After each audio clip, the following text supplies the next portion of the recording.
Hey everyone, I hope you guys are doing well today. And last night I had Darron Breeden, or you guys may know him as Darron Eats, on my channel for an interview. So I called him up and I wanted to schedule an interview with him. And actually the same day, I contacted him yesterday and he said, yeah, I'll be on tonight. Like he freed up time out of his schedule to be on an interview with me, and he was really excited about the whole thing, which makes me excited about it because I love it when the other people are into it as much as I am, because like when I talk to people that don't really like, they're like, oh okay, I'll get back to you and stuff like that, it makes me kind of think that they don't want to do it. But Darron was completely open to doing this interview, and he was really into it too, which was cool. I'm about to play you guys the audio recording of the interview. I hope you guys enjoy it. Please sit back, relax, and enjoy my interview with Darron Eats. Okay, I am here today with none other than the almighty Darron Eats. Some of you guys may know him better as Discount Darron. Thank you so much for being on, Darron. Oh, it's a pleasure to be on your channel. I know it was a short notice, but I really thought it would be appropriate to have you on, especially since you're one of my biggest motivators when it comes to making videos. Like when I go a while without making a video, you're the first one to say something about it and get on my back. Yes. Because I've been a King Carb fan from day one, back in the good old days of In Jaws We Trust. Oh yeah, in Balls We Trust. But yeah, I really appreciate you being on. So I want to start off the interview kind of talking about like how we met. We never really met in person before Nathan's, but like I want to just start it off talking about how we got to know each other before Nathan's and how we kind of became friends that way. So I mean, I could talk about it, but you're the one I'm having on, so I'm gonna have you kind of explain how that happened. Oh, absolutely. You want to go first? Or you want me to go first? Yeah, I guess just start off. Yeah, well, first started off commenting on your videos, I think. That's how I first came in contact with you. And then I think you probably saw a few of my videos or something like that. And then I'm guessing you probably found out a little more about me after I did my first qualifier back in 2016 when I went up against your boy Gideon. Yeah, that was the first time that I actually reached out to you, I think that time. And I made first contact after that qualifier, and I just remember myself, I was like, wow, the last person to eat that many hot dogs in his very first contest and his very first qualifier was Jeff Esper. Like that, I thought you were like a mini Jeff Esper, and that's exactly what I thought. And especially Gideon was talking you up. Gideon was saying this guy's a real threat. Like he's a natural. That's the exact words that Gideon used. You're a natural.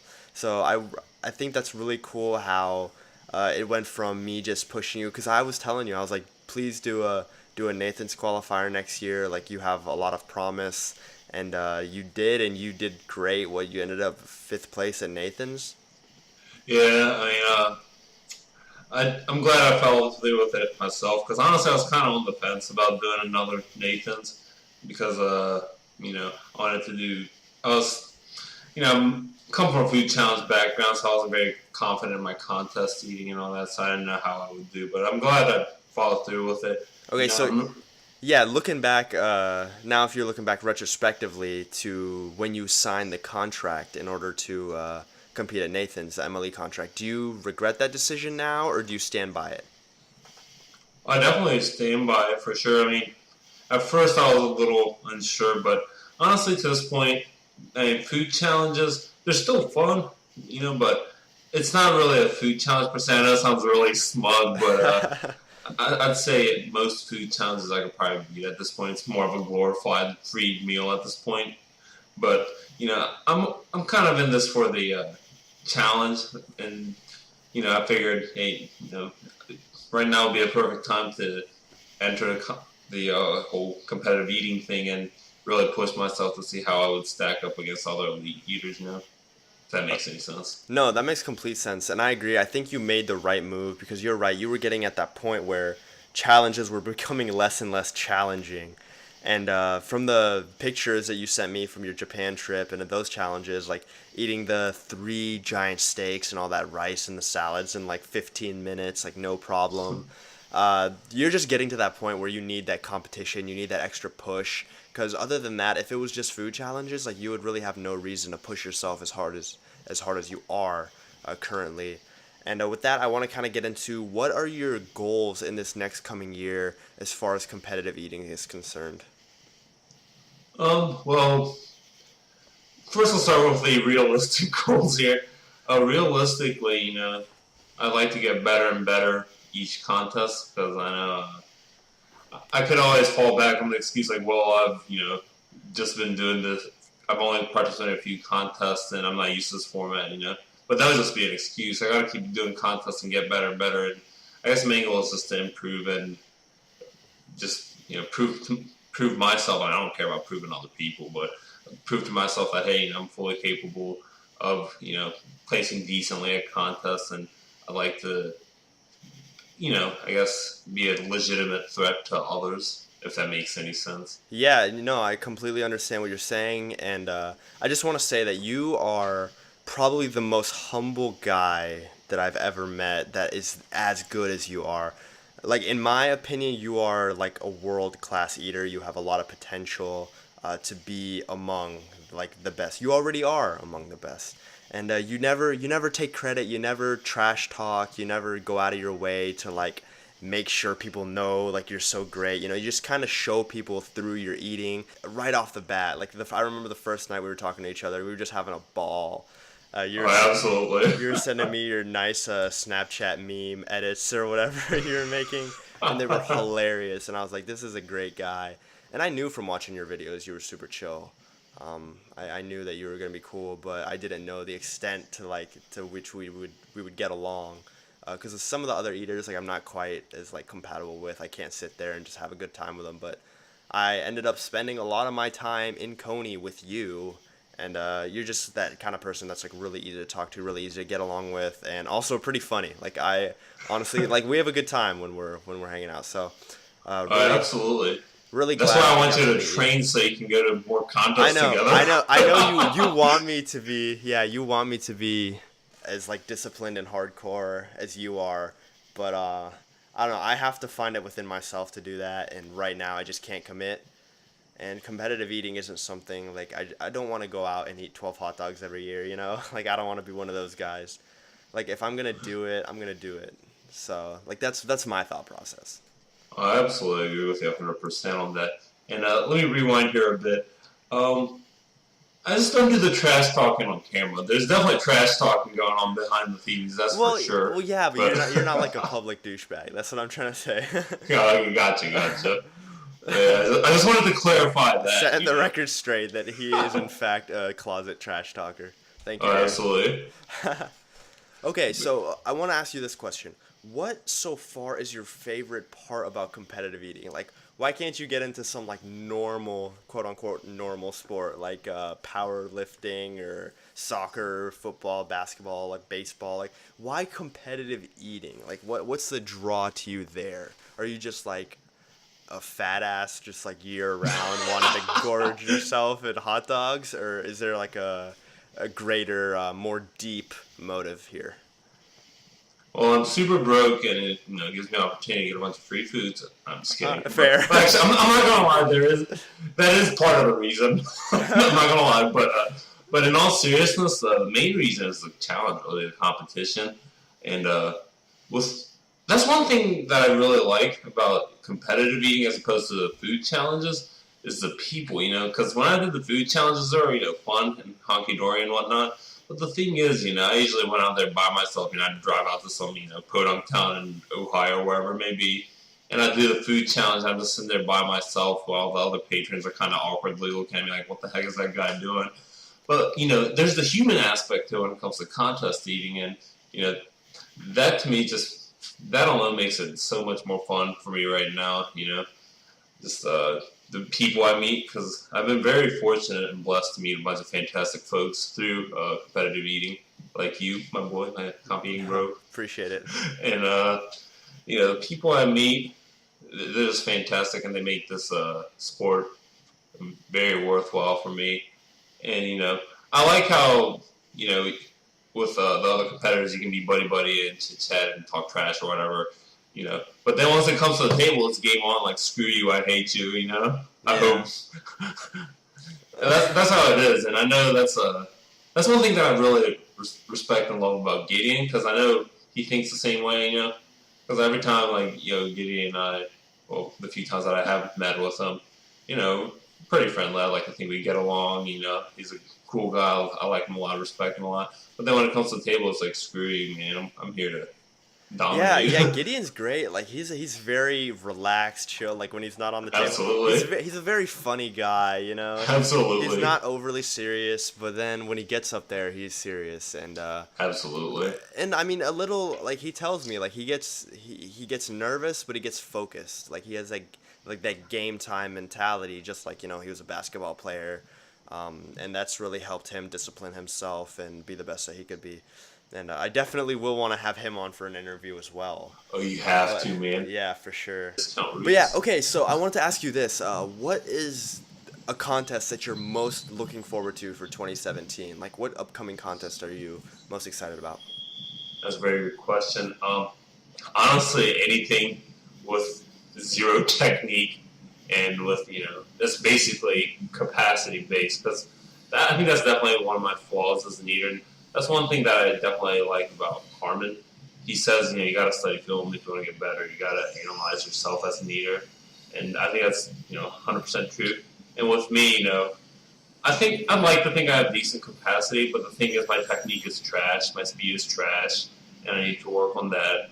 But in the meantime, while I'm still working on that, I could maybe go to a few of these capacity-based contests, and I think I'd like to hope that I can shine there. Like stuff like Gyoza, and I'll keep my fingers crossed. I hope they have the Ben's Chili Bowl over in DC, because I mean, you just shovel that thing in and Right, that'd be slurp perfect it for you. down. So That would be perfect for you. those are the contests I'm really looking forward to. And shrimp cocktail, I hope they're doing that in December. That's usually a winter thing, right? The Elmo's one. Or Yeah, whatever. that's in December. Hmm. But any other capacity based ones I'd love to do. Gotcha. Okay, Because yeah, I'd like that's to a think fair point. So gyoza, I'm guessing, is up there. Oh yeah, Gyoza is pure capacity because they just slide right down. absolutely. So do you know who else going to gyoza? Um, I'm assuming all the big name guys are gonna be there, like Matt and Joey, Mickey, well, Gal. But some of the other folks, I don't know if I should keep it under wraps, because Gotcha. I don't know if they would be too happy about me releasing the information or whatever. Okay, that's no problem. We wouldn't want to tick anyone off in some YouTube interview. But I do want to ask you. What did I? Hold on, I just totally lost my train of thought. Story of my life. Oh, okay. I'm gonna switch over to food challenges because I do want to talk about food challenges. I want to ask you what the most difficult challenge you have done to date has been. That's actually a good question. I would have to say probably Eagles Deli. But the thing is, that's when I didn't capacity train, so maybe that's why it was so difficult, because I pretty much did that on my quote-unquote natural capacity, and it was brutal, and I had to fight it all the way to the end. So that one was pretty tough. I mean, I don't know how difficult it would be for me now, but at the time, I just remember that being the most difficult, and also the 96er, because I failed that once, and then I went back and beat it after I started capacity training. So that's the one thing, I wonder about some of these challenges that I used to think were difficult when I didn't capacity train, or when my capacity was worse. If if it would be much easier if I went back and tried it now, if that makes any sense. Yeah, I think it would be a lot easier for you because you said ever since you were training more, a lot of challenges have become easier for you, and like you said, the curry it didn't feel the same as it did before when you ate all of that, and I really do think that you're even better than you were, since you were already pretty great, but now you're even better than that. And if you were to go back, like food challenges, like you said, they're just not even satisfying for you anymore.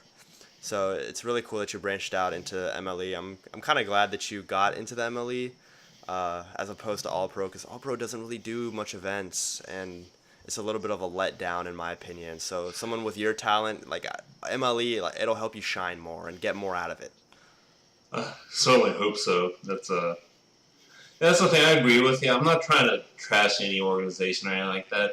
All Pro, they got a lot of fantastic eaters over there. Like Right, they do, but a the lot of problem is the events that the all pro eaters do are not even all pro events.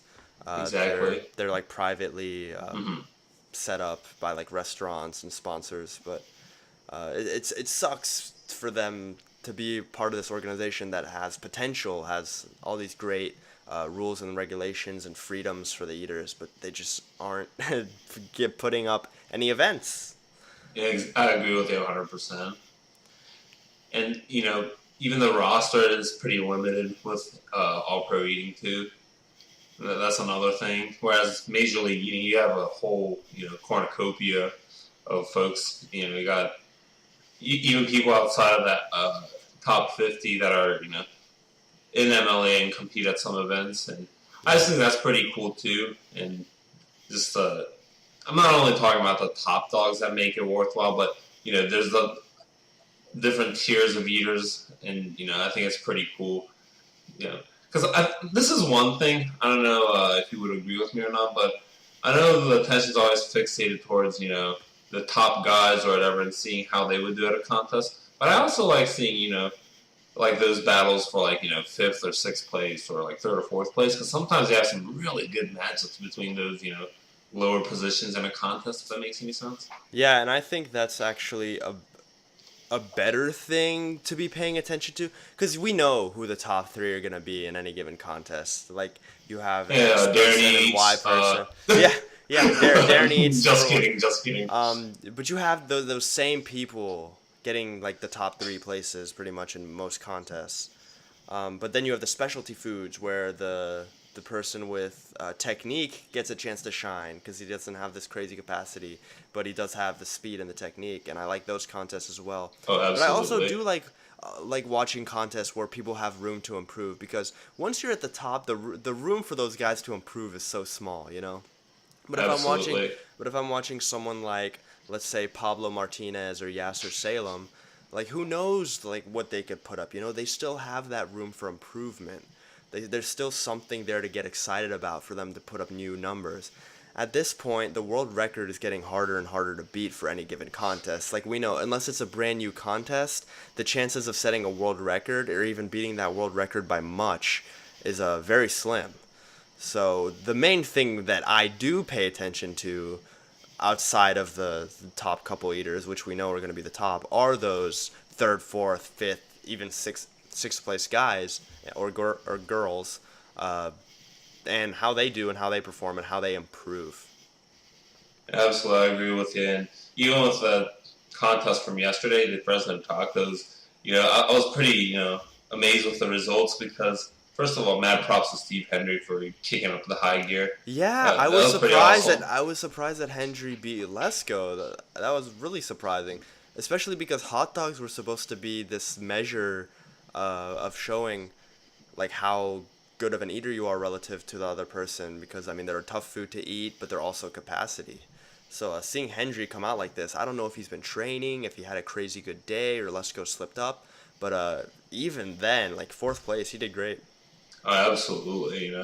And then also I like because I guess I can totally relate to those unknown eaters. Like what was that one guy Zach something? Yeah, Like yeah, I forgot he his came last out of nowhere. name. I was like, who the heck is this guy? Oh Yeah, man, he did. I'm gonna have to hit him up. He did really, really good, and that's just like that George Chinger guy. He was at the St. Louis qualifier at 8:26.5 hot dogs out of nowhere. Oh, that's Brandon Clark, the garbage disposal. Oh, the Chinger guys. Sorry, He went to City Field, I think. yes, he ate 27 there. Too bad Carmen was My there. bad. I totally got my facts mixed up. That is sad. Okay, yeah, the Brandon guy. What was his last name? Clark, and he has a YouTube channel. I think he Oh, goes does by he? it's called the Garbage Disposal. Okay, all right. So that guy's been training then. I don't know. I don't know Gotcha. if he's been capacity training or. Because I mean, I heard from someone who's been doing food challenges. He ate like an 8 pound Hmm. meatball or something. Oh But wow. yeah, but yeah, I had no idea who this guy was until that qualifier, and that blew me away. I was like, wow, he was literally giving Denmark a run for his money. Like Denmark only beat him by a dog and a half. It's pretty wild. So that's why I love the randoms, and that's another thing a lot of people cannot overlook. There are a lot of good unknown eaters there. So like when I was going to Norfolk this year, I did my research. I'm not gonna lie, I freaking creeped up on like every single person on Facebook, Instagram, wherever, see if they had any history of doing food challenges or contests or whatever. Yeah. I mean, that's the thing. You cannot sleep on anyone these days. You cannot. No. I mean, you'd be ignorant too because you can't. Like a lot of those old school eaters, they can't just rely on their usual numbers. Like, oh, maybe I can crank out 22, 23 hot dogs and we'll call it a day. No, you can't because like last year, no one expected, except for the people that did research, for Carmen to come out to DC and bust out 42 hot dogs. Yeah, and I really felt bad for the people like Pablo and Denmark, even though Denmark had his little hot dog pocket, but we'll let it go. He redeemed himself. He apologized. But yeah, I mean, people like that where they just came out expecting to have a solid chance, and then Carmen comes out and just blows it out. It's just insane that that's even possible.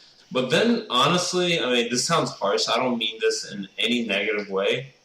In the sense, I mean, don't get me wrong, I love these guys. They're really cool guys. I mean, we know Carmen worked his ass. Like, we know Carmen worked his ass. That's the thing, I don't really feel sorry for people that lose. I don't feel sorry for myself when I lose. Yeah. It's like, point blank, sorry, you didn't train hard enough. Sorry, you sucked that day, whatever it may be. I'm not going to create a sob story for myself either if I lose. Like, I got screwed because I got stuck with Gideon at my first qualifier. I should have gone. No. I'll be honest, shoot. I should have trained. Well, I didn't know what training was at the time. Yeah. And I should have done a little honky-dory, hot dog set. Because for my first ever qualifier, I only did like one little practice one with I don't know, like 20, 30 hot dogs. I don't remember. And, I was like, I think I'm ready. Boy, was I wrong. So, I mean, call me harsh or whatever. I'm not saying it to, spew hate or whatever. All the other eaters are great people. And it has nothing against them as people. But I don't feel sorry for people that lose. Right? Fact of the matter is, you lost for a reason. Point blank. Yeah, I mean, that's a true point as well. And then what Carmen did this year was pretty impressive that he came out and got second place on his second year. I mean... Very impressive, very impressive. So, I mean, the sky's the limit for that guy. Next year is even going to be... I know you're going to be pushing next year because Carmen did... He did throw a little bit of shade in his last video towards you. And I know how you feel about that. And you're going to come back and you're going to put up an even more insane number next year. I certainly hope so. But I'm not going to make any promises like, I'm going to get 50 hot dogs or anything because, I never know what could happen. Okay, so last question for you before we finish this. Biggest strength and biggest weakness you have as a competitive eater? Okay, strength, I would have to say is my capacity. I'd like to think I have decent capacity. And I guess... That's about it. Well, I don't let like the stupid talk get to my head or anything, Yeah. I don't give a crap about that. But I do have a lot of weaknesses. So, because honestly, my only strength really, I would say, is my capacity, point blank. Actually, I mean, this doesn't directly relate to a strength that I have at the table, but I am willing to put in the research. That's because I think that's one thing that a lot of eaters overlook. You got to put in your time and research. I mean, you got to spend your free hours looking through eat feeds, looking at historical data. You got to be on top of your game and know where everyone's at, and try to hear things through the rumor mill, see what's up. But I think that's an important part too. You got to be as prepared as possible for any contest, really. So I guess I could see that as a strength. Okay. Weakness? Weakness. Well, for technique foods, once again, my technique is trash. My speed, I don't know. It seems like my speed can vary because I like to think I did pretty decent at that Highlight 55 contest before I joined MLA. That 8 contest that I did. I did pretty decent there with my speed. But then sometimes like my the heck, but with my qualifier and the actual Fourth of July contest, my speed wasn't all there. So it's something that I definitely need to work on, technique, speed, and also another thing is this can be a good thing or a bad thing. Like I get super nervous before every contest, as you can recall. I was gonna mention that. Do you see your anxiety as a strength or a weakness? Because you said it's both. Because in Highway 55, it seemed to have helped you, but in Nathan's, I think it hurt you. It absolutely did. I'm not gonna make it an excuse, for how I perform. Um, but yeah, so the nervousness thing, I guess, the only thing I can really do about that is just keep doing more contests, just getting used to that.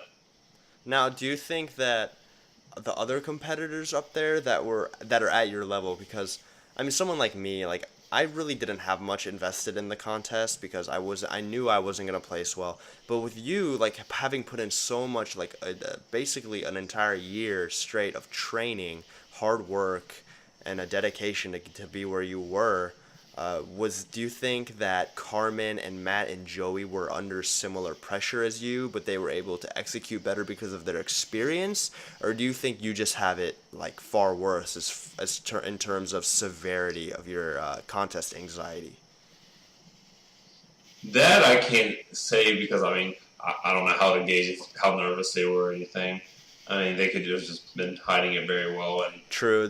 True. They didn't seem to be nervous, but whereas I made it super obvious. You made it pretty obvious. I was a nervous train wreck. Because I remember talking to you before. Well, there wasn't much talking on your end, but No. I remember talking to you before the contest, like backstage, and you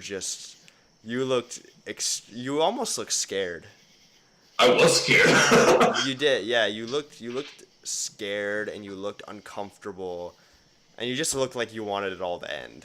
And if you displayed it more than other people, then that's understandable. But if you genuinely have an intensified weakness because of your severe contest anxiety, then that could be something to like work on. I don't know how you can address that. Maybe just more experience in general. Yeah, that's what I don't know, I'm listening thinking. to like happy music, like meditating. I don't know. I don't know Like how happy Gilmore in happy place. Yeah, get in your happy place. I don't know, like whatever it takes. But yeah, I did want to mention that was both a strength and a weakness for you. I'd say more so a weakness, but it does help push you in the right direction, like when you apply it correctly, like you did in Highway 55.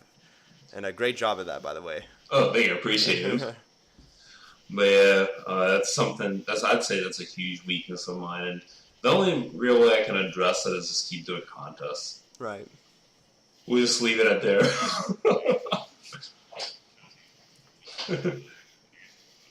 Yeah, I mean, I just wanted like the main one. It's all good. I got more than what I asked for, and I really appreciate you being on, man. I had a great time talking to you, and I'd say it was a successful interview. What are you talking about? You sent me the script and everything. Come on, you gotta tell the truth. Just kidding. I mean, we pretty much King Carp. That's funny. That was, Yeah, I don't even know if I want to keep that name at this point, but we'll see. But yeah. Thank you so much for being on. I mean, we basically talk about this stuff on the daily anyway, in some form or fashion. Yeah, but putting it up on the YouTubes is a good way for like other people to see, like get an inside look on like how you think and what you're. Oh, absolutely. We will make this happen.